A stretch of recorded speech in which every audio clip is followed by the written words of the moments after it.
Hello everyone and welcome to my young and the Restless full channel. The glittering chandeliers of the Fairmont Crest Country Club cast a warm, golden glow over the crowded ballroom as the clock ticked closer to midnight on New Year's Eve.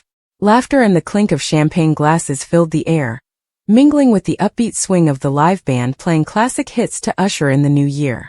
Streamers and balloons in silver and gold draped the elegant space, where the town's elite gathered in their finest attire, tuxedos and gowns that shimmered under the lights.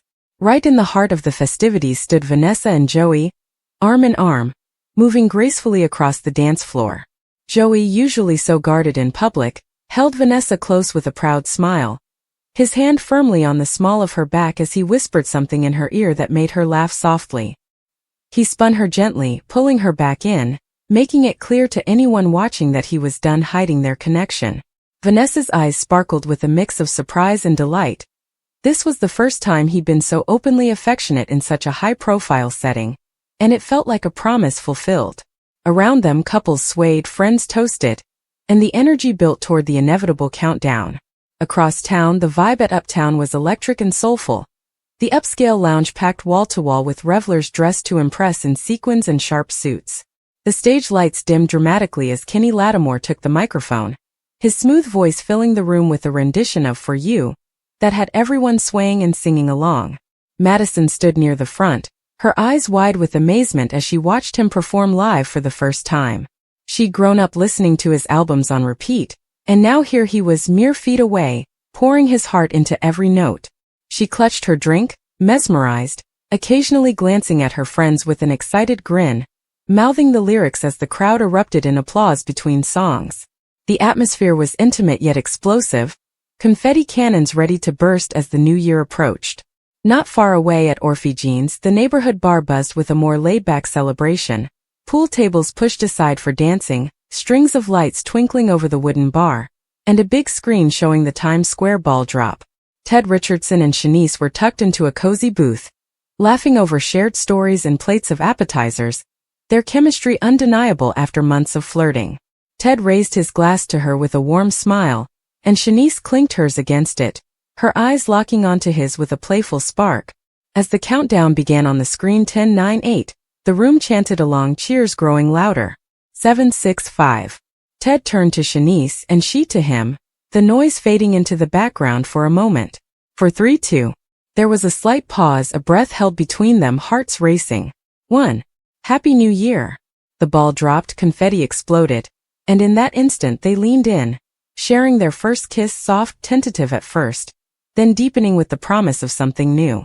The bar erupted in whoops and hugs around them, but for Ted and Shanice, the world had narrowed to just the two of them.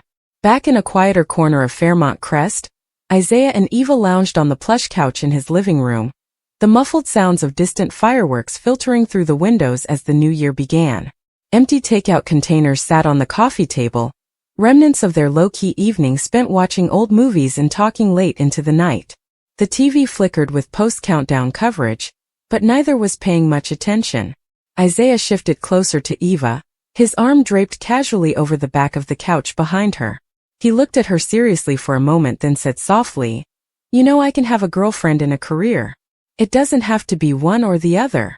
Eva froze, her wine glass halfway to her lips, caught completely off guard. She set the glass down slowly and stood up, turning to face him with wide eyes. "What did you just call me?" she asked, her voice a mix of surprise and caution. It was the first time he'd ever put a label on what they had, no more vague seeing each other, or hanging out. Girlfriend. The word hung in the air, heavy with implication. Isaiah met her gaze steadily, a small smile playing on his lips, waiting for her reaction. Eva's mind raced. Part of her thrilled at the commitment, but another part wondered if she was ready for what it meant, if this was truly something she wanted or if it would complicate everything they'd built so carefully. In the dimly lit back room of Joey's casino, away from the ringing slot machines and cheering crowds welcoming the new year, Leslie slipped through the side door with determined steps. The mobster, Joey's shadowy associate known only as Marco in these circles, looked up from his ledger with a raised eyebrow, cigar smoke curling around him. "Leslie," he greeted coolly, leaning back in his chair. "What brings you here on New Year's Eve? This ain't a social call." She didn't sit, didn't waste time on pleasantries, standing tall in her sleek black dress.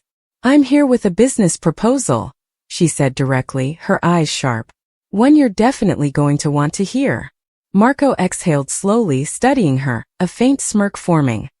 He gestured for her to continue, intrigued despite himself.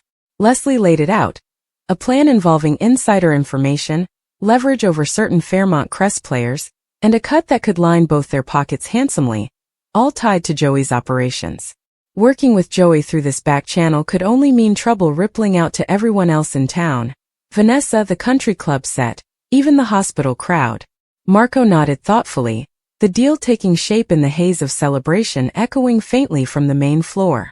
At Fairmont Crest Hospital, the fluorescent lights hummed steadily in the consultation room, a stark contrast to the festive chaos elsewhere.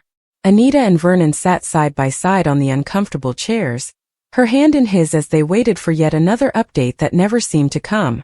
The new year had arrived quietly for them, marked only by a muted TV in the corner showing fireworks.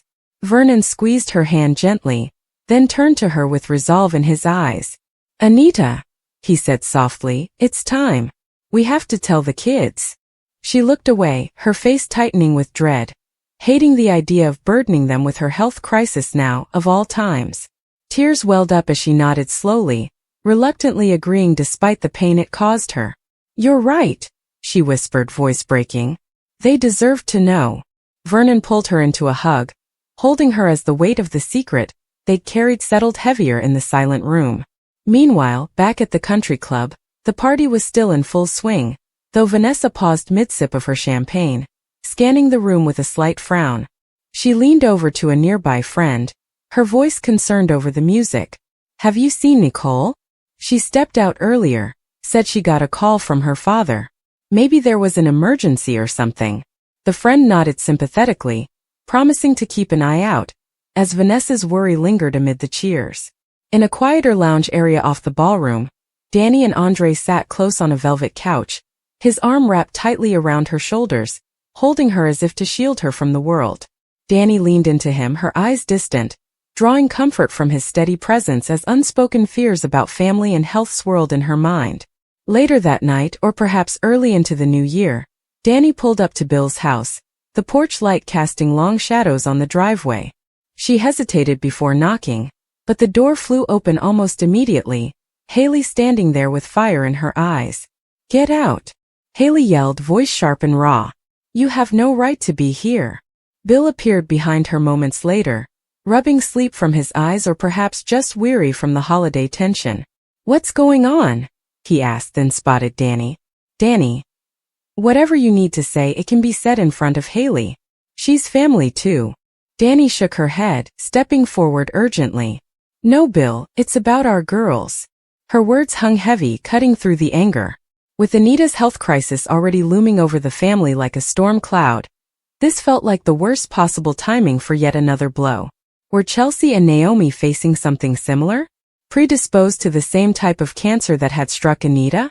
The questions unspoken but implied made the air thick with dread.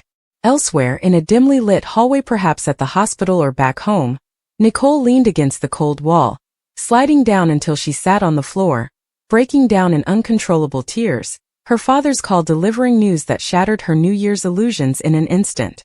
The celebrations continued in pockets across Fairmont Crest, but beneath the surface, the new year brought not just hope, but the unraveling of secrets and the forging of new bonds. Vanessa danced on with Joey, feeling seen and cherished in a way she hadn't expected. Madison clapped enthusiastically as Kenny Lattimore wrapped his set at Uptown, already planning to tell everyone about the magical performance. Ted and Shanice lingered at Orphe Jean's, stealing glances and shy smiles after that pivotal kiss, wondering what the year ahead held for them. Isaiah waited patiently on the couch for Eva's response, the label he'd offered opening a door they might walk through together, or not. Leslie left the casino backroom with a handshake sealed, the scandalous proposal setting wheels in motion that could upend lives. Anita and Vernon drove home in silence, steeling themselves for the conversations to come. Danny faced Bill and Haley's scrutiny, the concern for their daughters overriding old grudges. And Nicole wiped her tears, alone with whatever emergency had pulled her from the joy of the night. As dawn crept over Fairmont Crest on January 1st, the town awoke to hangovers and resolutions, but for these residents, favorite and not so favorite, the real changes were just beginning. Joey's public pride with Vanessa signaled a shift in his guarded world. Madison's awe at Kenny Lattimore reminded her of life's simple thrills amid chaos. Ted and Shanice's kiss marked a sweet beginning, tender and full of potential. Isaiah's words to Eva challenged her to define what she truly wanted, label and all. Leslie's bold move with the mobster promised intrigue and danger. Vernon and Anita's decision to disclose the truth would ripple through their family. Vanessa's casual mention of Nicole's absence hinted at worries yet to unfold. Andre's comfort for Danny offered solace in uncertainty. And the confrontation at Bill's house, paired with Nicole's breakdown, underscored that health fears and family emergencies waited for no holiday. In the end, New Year's Eve had been a tapestry of joy and tension, kisses and confessions, proposals clean and scandalous. The ball had dropped, the clocks had turned, but for the people of Fairmont Crest, the real countdown, to revelations, relationships and reckonings, was only just starting. Vanessa felt Joey's hand in hers as they left the club, a quiet assurance. Eva finally sat back down beside Isaiah, her answer unspoken but her presence a maybe. Shanice texted Ted goodnight with a heart emoji. Leslie smiled to herself in the rearview mirror. Anita held Vernon's hand tighter. Danny hoped for the best about their girls. Nicole gathered strength for what came next. And somewhere in the mix, the town held its breath for the year ahead.